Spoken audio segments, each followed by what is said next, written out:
आता आपण वाचणार आहोत भगवद्गीतेतला कोणताही रॅन्डम पेज।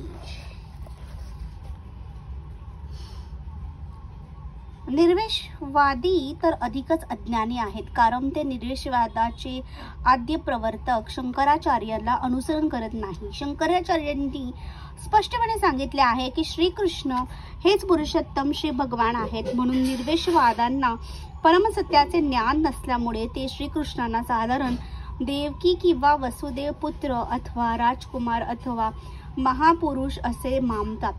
श्रीमद भगवद्गीतेमध्ये या गोष्टींची निंदा करण्यात आली आहे। जान्मती मा मूढा मानुषी तनुमाश्रित तम, केवळ मूर्खच मला साधारण मनुष्य समजतात। श्रीमद भगवद्गीता 9.11।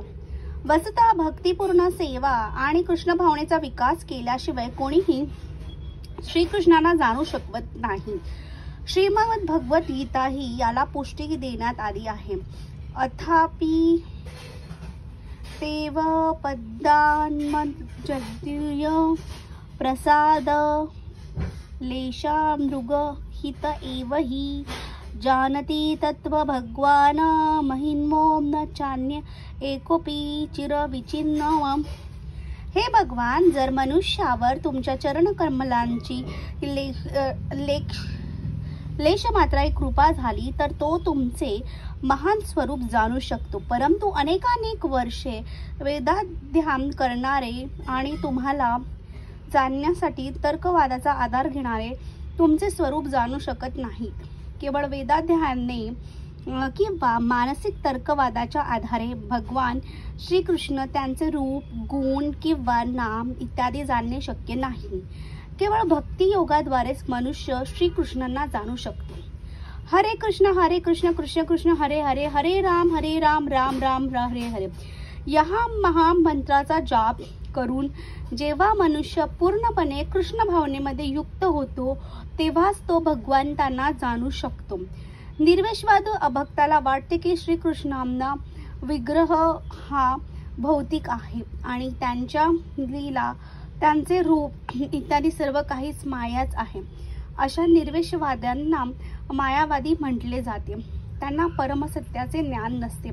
20व्या श्लोकात स्पष्टपणे सांगण्यात आले आहे, कामेस्तस्य हृदयज्ञाना प्रपंदे देवता। कामवासेने अंध झालेले लोक निराळा देवतांना शरण जातात। भगवंताच्या भगवत धामा व्यतिरिक्त इतर देवदेवतांचे स्वतःचे ग्रहलोक आहेत। 23व्या श्लोकात सांगितल्याप्रमाणे देवान देव यजो यांती मद्भक्ता याती मामपी। देवतांचे उपासक श्लोकात सांगितल्याप्रमाणे देवान देवजयो यामती मद्भक्ता यामती मामपी। देवतांचे उपासक निरनिराळ्या देवलोकांमध्ये जातात आणि भगवान श्रीकृष्णाचे भक्त कृष्ण लोकांमध्ये जातात असे स्पष्टपणे सांगण्यात आलेले असतानाही मूर्ख निर्वेशवादी म्हणतात की भगवंत हे निराकार आहेत आणि ही सर्व रूपे काल्पनिक आहेत। गीतेच्या अध्ययनावरून असे वाटते का की देवता व त्यांचे लोक निर्विशेष आहेत? स्पष्टच आहे की देवता किंवा भगवान श्रीकृष्ण कोणीच निर्विशेष नाही, त्या सर्वांना स्वतंत्र व्यक्तित्व आहे।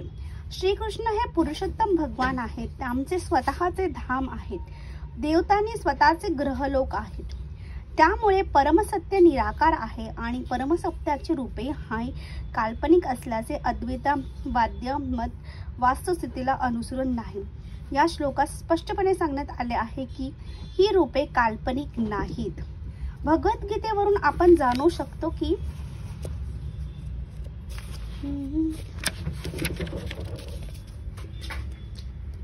देवतांची रूपे आणि भगवंताची रूपे ही एकाच वेळी अस्तित्वात असतात आणि भगवान आणि श्रीकृष्ण हे सच्चिदानंद आहेत।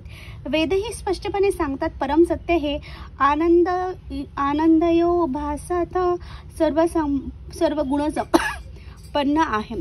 आणि गीतेमध्ये भगवंत सांगतात की ते जरी अजन्मा असले तरी ते अवतारण धारण करतात। हे तथ्य आपण भगवद्गीतेपासून जाणून घेतले पाहिजे. भगवंत हे निराकार कसे असू शकतात हे आपण जाणू शकत नाही. गीतेप्रमाणे तरी निर्विशेष अद्वैतवाद्यांचा सिद्धांत मिथ्या असल्याचे सिद्ध होते. या श्लोकावरून स्पष्ट होते की परमसत्य भगवान श्रीकृष्णांना रूप तसेच व्यक्तित्व दोन्ही आहे.